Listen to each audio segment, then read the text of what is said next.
Today's a big day. We're catching our massive saltwater crocodile, Elvis. Nothing's rushed today. Everything's as slow as it needs to be. Obviously, Elvis is our priority. The vets are here ready to rock and roll. So we've got some concerns with Elvis and his teeth. He's actually got a tooth coming out underneath his jaw here, which is really unusual. So we've got the vets in, we've got x-ray machines there ready to go, and basically we're just going to catch him, x-ray, and see what we can do. Wrangling a cranky 500-kilo croc is going to be extremely dangerous, but park boss Tim knows that Billy and his team urgently need to check Elvis's teeth. People think of crocs like these big beast monsters. And they can rip each other's arms off and survive. Yeah, they can. But a tooth is a type of infection that doesn't go away. It can so easily get into the bone, jawbone, up into the skull, and infection in bone is really, really hard to treat, especially in cold-blooded reptiles. So something as simple as this could lead to death. Please just keep yourself as calm as you can. Be mindful of others. Anyone in the enclosure, you're really listening because, yeah, we're dealing with a massive crocodile that can be very dangerous. I know my animals, but not like Billy knows crocs. He's got extensive experience up throughout Northern Australia, so it's over to Bill, and this needs to be executed flawlessly. We've had Elvis since 2007 and we've never had to catch him, so this is a pretty big deal for us, the team, and Elvis. Even for experienced handlers like Jake, an encounter with a deadly croc is daunting. Today is a first for me, it's a first for the whole crew, and the blood's pumping, but of course, goes without saying, so dangerous. First up, gonna jump into the enclosure like we're doing a routine feed. Gonna go in there with a bit of food on a stick, nothing out of the normal, walk around, swim him, get him to come out of the water like he's gonna get that bit of food. Let's get it up in that corner, mate. But trust isn't high on cranky Elvis's agenda. So it's not long before it's game on. Just see what he does here. Let him go. Let him roll. Keep that pressure on. Keep pressure. Just keep him facing forward. As the team tries to capture him for urgent dental work. Just keep into this corner. Don't let him in that water. Keep pull, try and swing past him. Swing past, swing past, swing past. We actually have to completely reposition ourselves. He's just done these huge big rolls and we've had to sweep straight past him. We're going to throw a nice, damp, heavy blindfold straight over him. Make him feel a bit more secure and safer.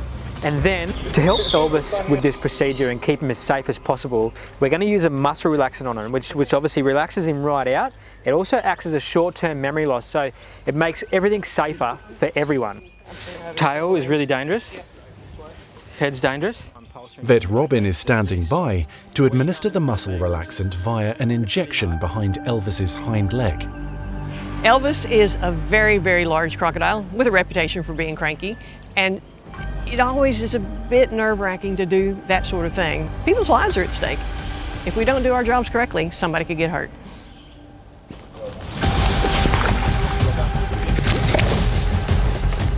And Elvis isn't happy. Keep that pressure on.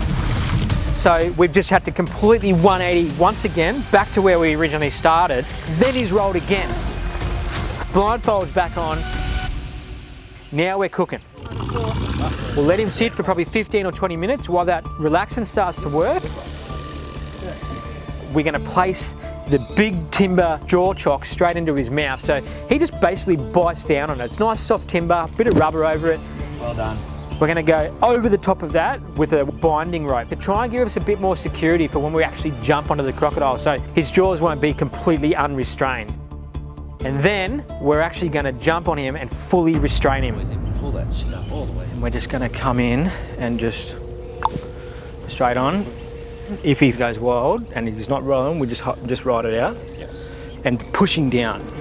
I'll be right behind his ears, like in that groove there, and you'll be right on his shoulders. Just remember, Dylan, Mitch, Sam, main thing is not too much, no forward pressure. It's all down. Pinning. 3, 2, 1. Keep that leg up, fast, leg up. At the Australian Reptile Park, nerves are on edge for the croc wrangling team, as keepers like Hayley work to subdue cranky Elvis. The adrenaline is pumping. There are so many different aspects that could go wrong right now. If he does a death roll or he flicks his tail, we could be seriously hurt. First thing you got to do when you jump on a crocodile is you lift the front arms and the back legs straight up behind him. Oh, he's on those legs. You got one there, Mitch? Sam, you might have to lift up a little. They're so powerful, even with, you know, all us keepers on top of him, he can still have a bit of a thrash. That leg up, Jake. Get it up. Well done, mate. What about that other one? As an extra precaution, Elvis's powerful jaws are taped securely, Help him bring it right across. Keep that leg up, Park, leg up. so the team can start to move his giant body with the utmost safety. Bring that board in as close as you can. The power in Elvis, it's just muscle from nose to tail. You know, a species that's been around since the age of dinosaurs. When he kicks, the power you feel, it's overwhelming. It's also dangerous for us and him. Okay, we'll lift his head first. At any second, you know, he could explode. Hang on, hold. We're on. Done.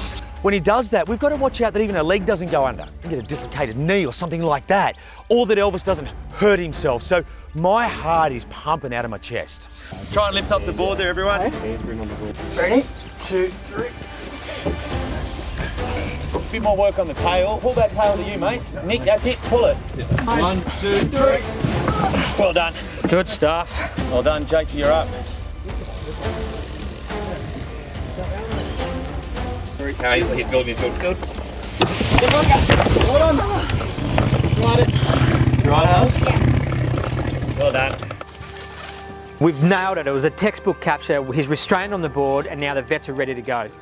First up, Robin and the vet team will X-ray Elvis's jaw to reveal exactly what's going on beneath the surface. The news is worse than they hoped. Oh, wow. So we've done the x-rays and they've revealed several problem teeth that need to come out ASAP. And now Dr. Robin's got a big job on her hands. This tooth is certainly not supposed to be coming out of the bottom of his jaw. So what's happened is that's caused an abscess. You can see there's a swelling there. Putting some local in here so even though he's sedated, this doesn't hurt. And then we'll dig this tooth out. Crocodiles shed their teeth constantly.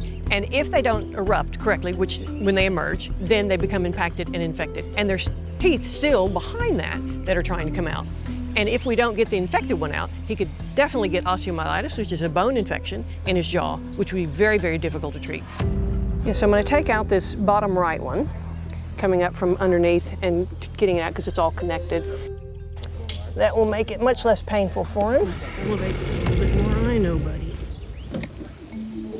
There you go. It was about ready to come out. It just couldn't come out the right direction. So that should have been going up like this and not out like that. So now Dr. Robin's actually extracted that first tooth. We've done a second x-ray to see what's going on behind that tooth, and it's revealed two more that are sitting in line like this. You've got a partial, and then you've got one that looks like a normal, healthy, erupting tooth. So we're going to make a hole in the top and try to get that out. I would prefer it come out because then we can flush and flush and flush. Yeah. It just depends on what it looks like. Could go. Yes, there's the tooth right there.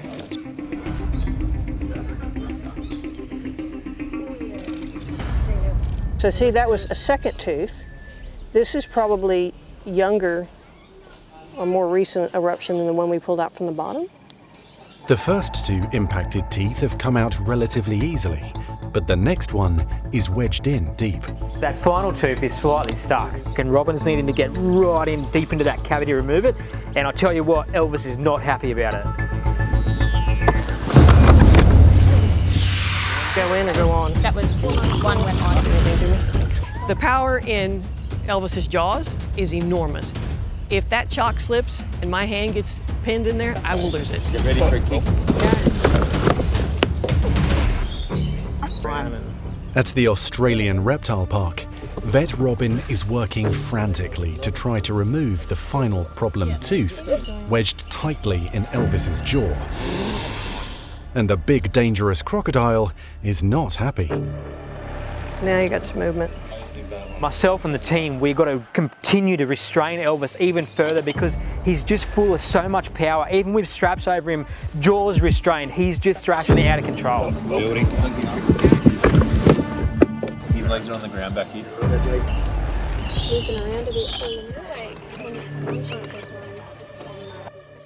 So we've been here for 2 hours trying to get this tooth out. There we go. Finally, it's come on out, and Dr. Robin has done an amazing job. I love doing vet work on things that are different. It keeps me interested. I've been a vet for a lot of years, and when I get to do things like Elvis, it just makes my day. I can help him, and I'm doing something that's very exciting. We're done. So the final tooth's out, and Dr. Robin's really happy. While we've got him caught up, we're going to take the opportunity to do a big health check right across him and make sure he's tip-top condition. It's a rare opportunity to be up close and personal with this cranky but much loved old resident. We've got this half-ton dinosaur, and you know, as hectic as it all is, you get time to appreciate him in ways that you wouldn't otherwise. Alrighty, so... And before he's released, there's a burning question the team is keen to answer. So I've been lucky enough to work with Elvis on and off since 2007, and I thought he was about maybe 4.6 metres. What do we got? 4.74. Yes! But it turns out he's actually 4.75 metres, which is huge. While he's still restrained, we'll try and move him on the board back over here. Righto, the procedure's done, and now it's time to actually release him back into the pond. 2, 1. With the finish line in sight, Tim and his team can't relax yet. Releasing Elvis will be extremely dangerous. 3, 2, 1. He's on the board, we've swung it around towards so he's facing right at the water's edge. We'll release his hands and his feet. So you can do this one if you want. We'll start unstrapping, starting from the tail, working his way back to the head. All right, so we're pretty loose. Liz, jump out. All righty, you guys are good? Yeah. This is probably the most dangerous part of the capture because his jaws are going to be completely unrestrained and he can literally just swing around and just start biting. So it's got to go really smooth and I'm very nervous. All righty, ready? 7, 6, 5, 4, 3, 2, 1. Straight out.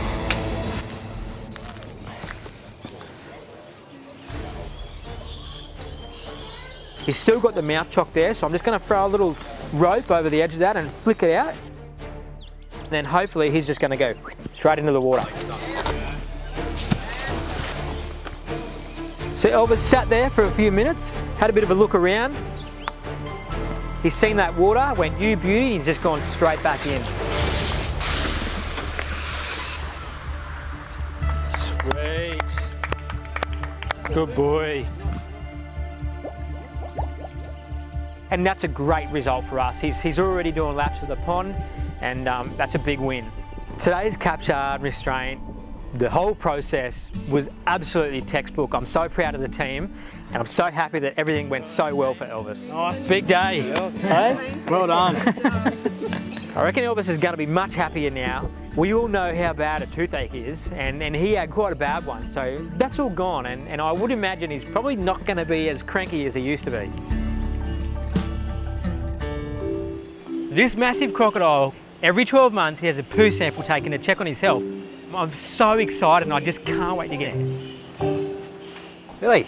Hey, Josh, how you going? Thanks for coming. No worries, mate. So, how's the big fella? He's all right. He's in a pretty good mood today. We're not sure exactly what we'll be getting out of him, but he could be up, he could be fiery. Josh is one of Cassius's dedicated and extremely alert carers. So he's eaten in the last couple of days? He has, yeah. We gave him a feed in the last couple of days, so fingers crossed he should be a nice stool sample out there.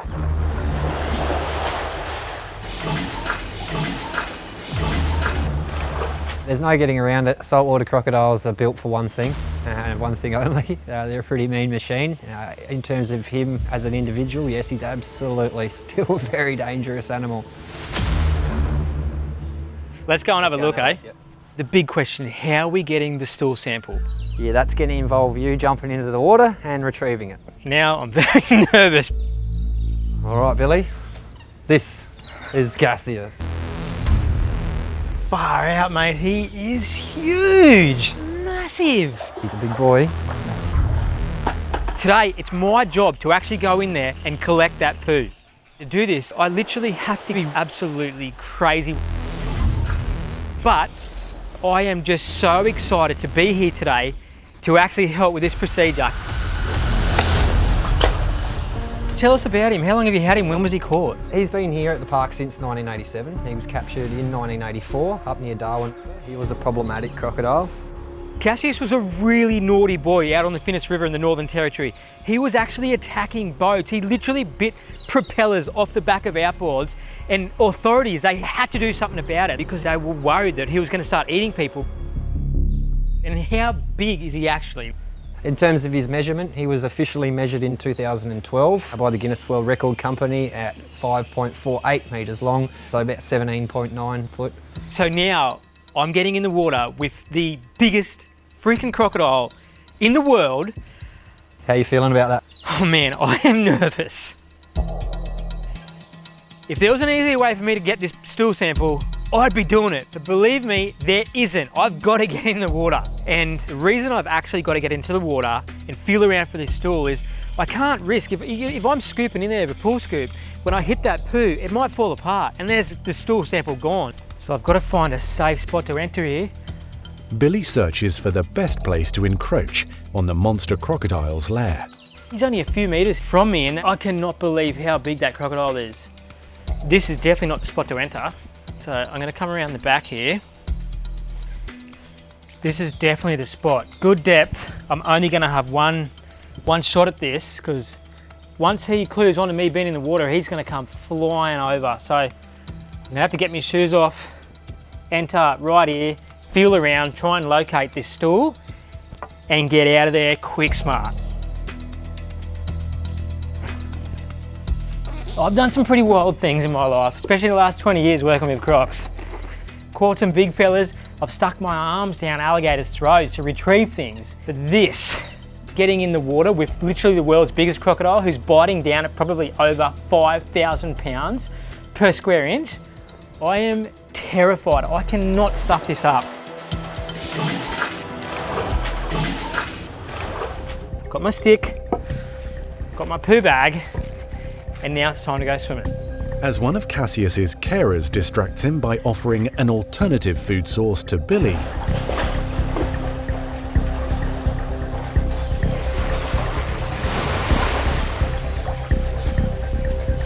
the intrepid crocodile handler slips nervously into the massive beast's watery home. It is so murky, we can't actually see the bottom very well. I'm going to feel around with my feet and try and locate one of these stools.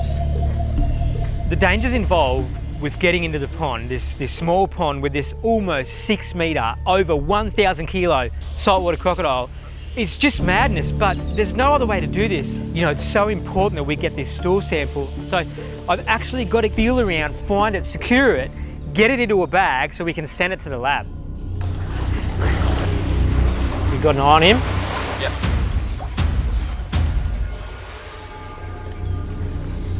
Crocodiles, especially big males, are unbelievably territorial, and he can sense me in his environment. He's so in tune to everything that's going on.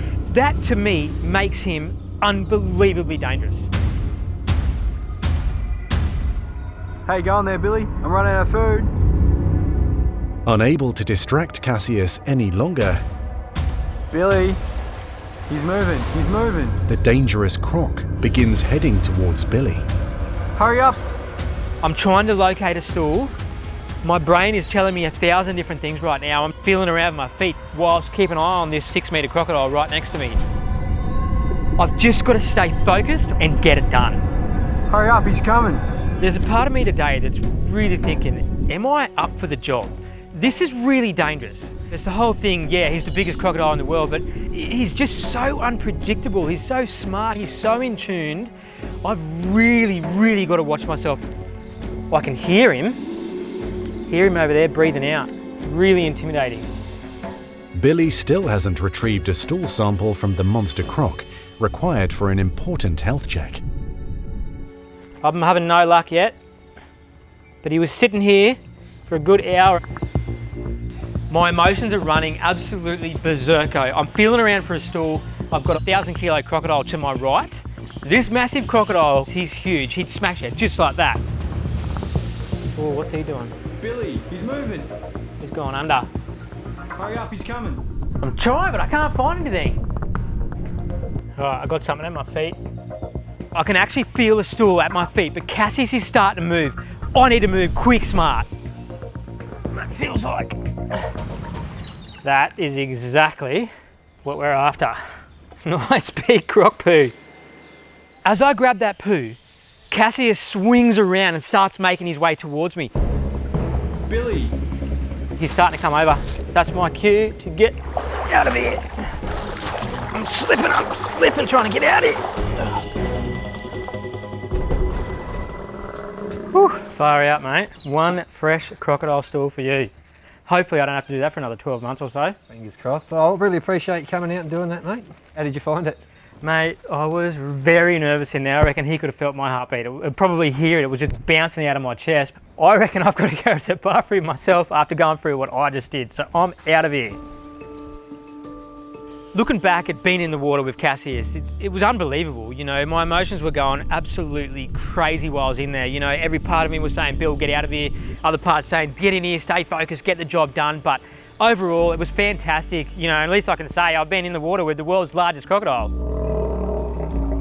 And to say thank you for not eating me, Billy has a treat for his gracious host. Sorry, big fella.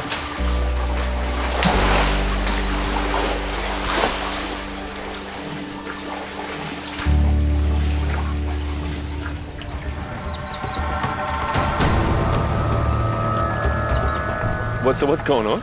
Well, we've got Alfie, our American alligator, or one of. We had a visitor come up and say that he had a plastic bottle in his mouth, they thought.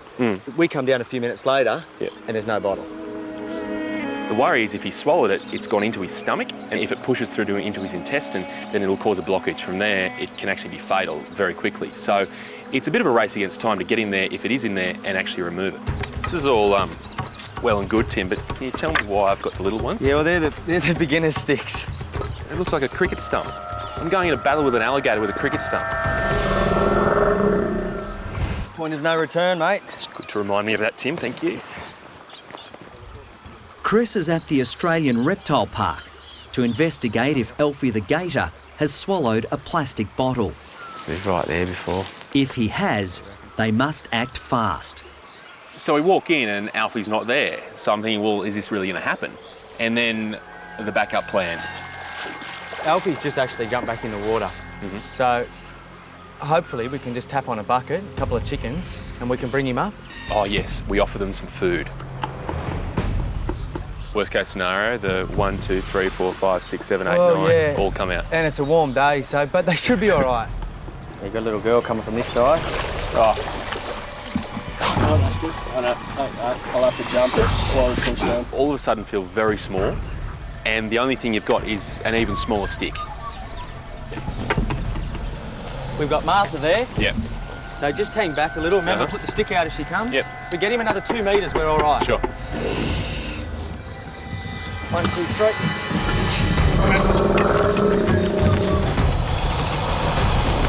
You all right, Oates?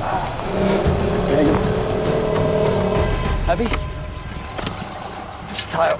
Yeah, mate, could you come and help, Chris? Just put a bit of weight on that. Lizzie will watch you behind for any gators coming up. So we can just get him to open up a little bit. Come on, mate, open up. We've got the stick in there. Now, we get this pipe in. There's that beautiful moment when they've subdued Alfie, the pipe goes in, and then it's over to me. And there's just a few mils of PVC between me and those beautiful crunching alligator jaws. And that pipe's being tested, it is stronger. Well, it hasn't cracked yet. Now's going to be the test. I hope he's frightened, I am. The thing about an alligator is their jaws are made for crushing. Very powerful, they're shorter, and they love to just clamp down. So, just feeling this, it feels like there's still a bit of food there. Well, that's the liver that he just ate. To check Alfie hasn't swallowed a bottle, Chris must move his arm over the tongue, down the back of the throat and into the stomach. Oh, just swallowed on my arm. Oh, that's a weird feeling. Oh, it's amazing that with all that force, once you get past those jaws, everything's pretty relaxed until you get these occasional contractions that just clamp down your arm and try to force it right in there where they want it.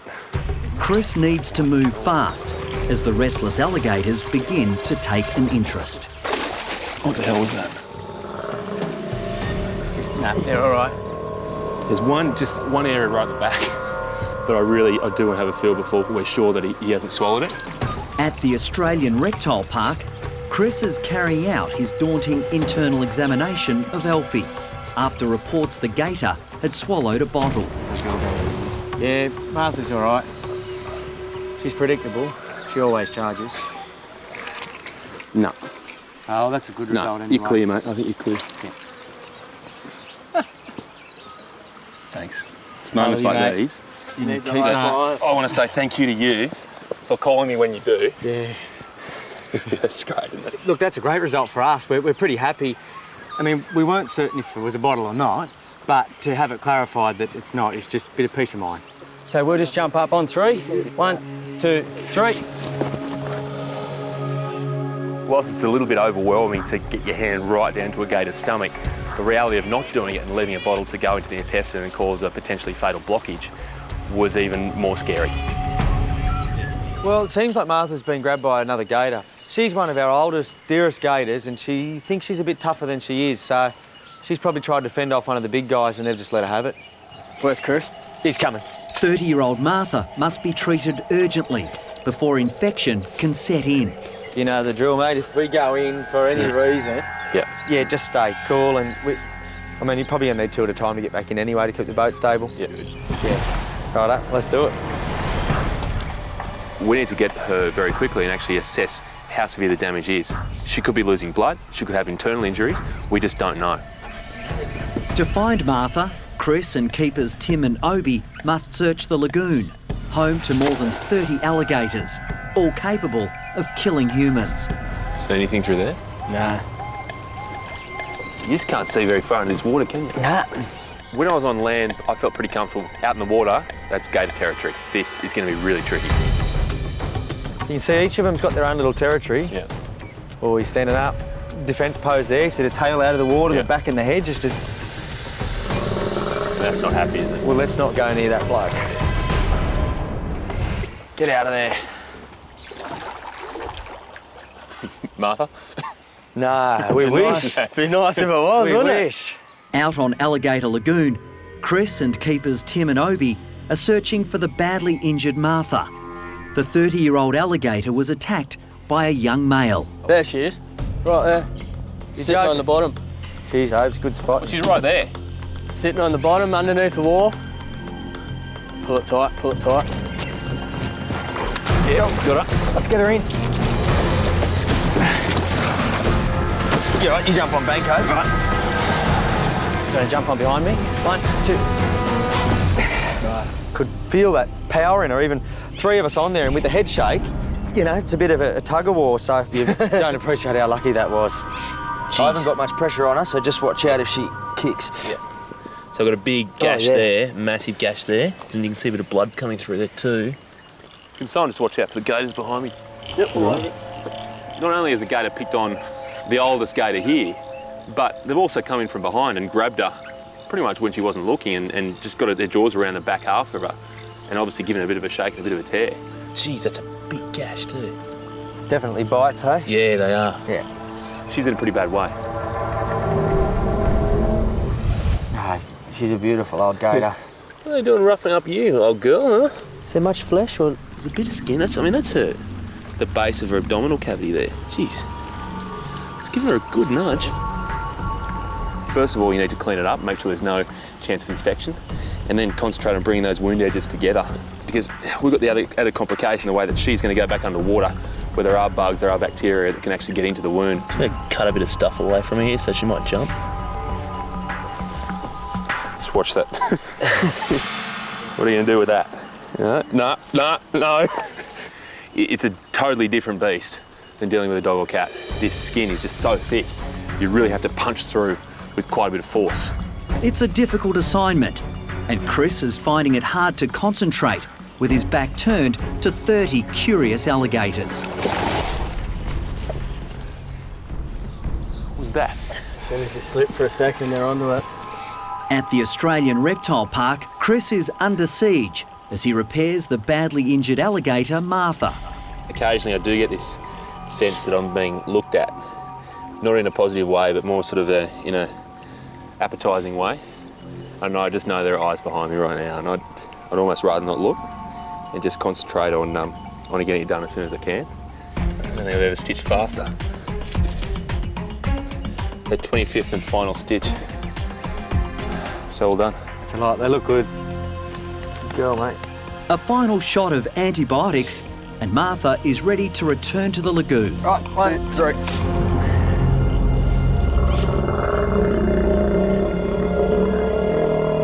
Looks good. Looks a little sore, but expected. It's the first stitching I've done on an alligator, so it seemed to go okay. We managed to use the needles for some reason we never need to use in Bondi. But pulled them out, dusted them off, and away they went. But they did a good job. Straight back to a hidey hole. You won't see her for days. We don't normally have a day with so many events. I mean, we pretty infrequently get the vet up, so it's been a big day.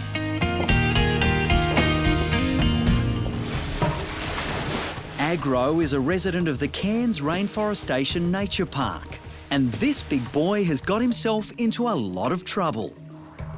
How you going? Hey, How are you? Chris. Pleased to meet you, Annabelle. Hey, Annabelle. Hello, how you going? Hello, how you going? This is Agro. A few months ago, this 4-metre crocodile broke his jaw, biting down on a steel fence. The reason I'm here is to check on whether Agro's broken jaw has healed. But this is a crocodile that is happy to try to eat through metal. So for me, that's not a great source of comfort right now.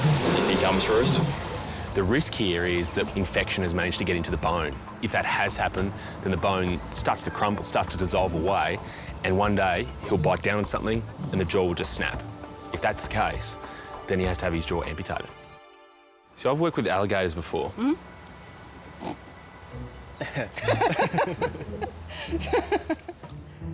An alligator of, say, 2 to 3 metres could be in an enclosure like this with other alligators in a pond, and I could walk up and examine it. If you put yourself in the same position with 2-metre estuarine crocodiles, they'd attack you. When you try and handle them, they will fight, they'll head shake, they'll roll, they'll tail flick. They really give you a workout. Right, guys, everyone want to come down this way? Hang on to that for us. Okay, guys, we have to get this animal out, get him the sedation quickly. If we tell you to get away from the animal, get away from the animal, don't think twice. There's no room for heroes when we're dealing with a large animal like this. The team are all on high alert for a very good reason. What happened to his mates? Didn't he come over here with like 9 other? Yep, he killed them all. You kidding? No, he's killed every single one of them. Jesus. Chris's holiday is rapidly turning into a nightmare. Agro arrived with 9 others. Agro's killed off the 9 others. That history makes you question why I'm going in there at all.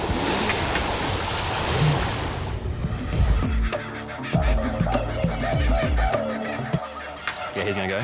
He's gonna move out. Yep, that pressure off, Got the rope. Yeah, pull out the rope. In the Rainforestation Nature Park in Cairns, a tug of war has broken out. Okay, he's gonna roll. Pull on it, pull on it. The keepers are trying to capture Agro so Chris can examine the notorious killer's broken jaw. Let him roll, let him roll, let him roll. Ease off tension, ease off tension. Now pull again. Okay, he's gonna roll. Death roll is a defence mechanism. He knows that by rolling, he puts whatever's threatening him off balance and essentially intimidates them. Pull, 1, 2, 3, pull. Go, pull. Okay, he's gonna roll. Okay, pull back that way now. To look at how he's rolling and how he's fighting, 7 people still can't subdue Agro. It's amazing. Everyone swing back out to the top of the oval. A bit more. And walk back. Okay. That's hard work. It's just, You Not really playing ball at the moment. Quick move. Straight lines. The really tricky thing about this battle we're having with aggro is that the biggest killer of any reptile like this is stress, because they build up a lot of lactic acid. Their whole body becomes so acidic, it can actually kill them. Okay, now stop. Chris and the team have finally managed to restrain aggro. Hang on. Righto. Okay, now. Okay, just hold. Don't pull, just let him sit. Okay. Good. Now Chris must sedate the massive saltwater croc before he can begin his examination. One of the most interesting injections I've ever given. We'll see how we go. The infamous aggro has killed 9 of his lagoon mates. And he broke his jaw trying to eat through a metal fence. Right, it's in. It's amazing he didn't move. Even though he's now been still for a while, no one can relax because this drug here, it doesn't anaesthetise him, it just relaxes him. But he's still capable of an explosive outburst. Chris, you're going to jump in behind me. Ready? 1, 2, 3.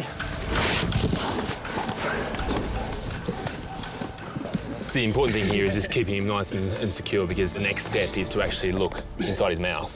For that, there can be no risk of rolling, can be no risk of moving. He has to be totally rock solid secure. Everyone apply pressure. Feels good. There you go. When that choc goes inside aggro's mouth, the sound that it makes sends a shiver down my spine. I could hear the wood splitting, and this is a thick log, and my hand is about to go in there. Can never use enough duct tape, and that's never more true right now. Happy with that? It's your arm. So what I'm feeling for is any softness in the bone here. There's no softness. There's no signs of pain there. There's no loose teeth either. There's no sign of infection. What I'd be looking for is any little sinuses or little weeping areas, but the line of skin over his jawbone there is very much intact. So it's healed up. Excellent, that's what we want to hear. Yeah. It does seem like an extraordinary amount of time and effort and exertion to put into what is a 30-second check of his mouth, but aggro could quite easily, if he did have a weakened jaw, chew down on something and fracture it again. Look at his jaw today, it's not going to happen. Hey, come in, we're going into the corner. That went perfectly, so I'm happy. If he's 20 years of age now, he's going to live hopefully another 80 or more years. Okay, tape's off.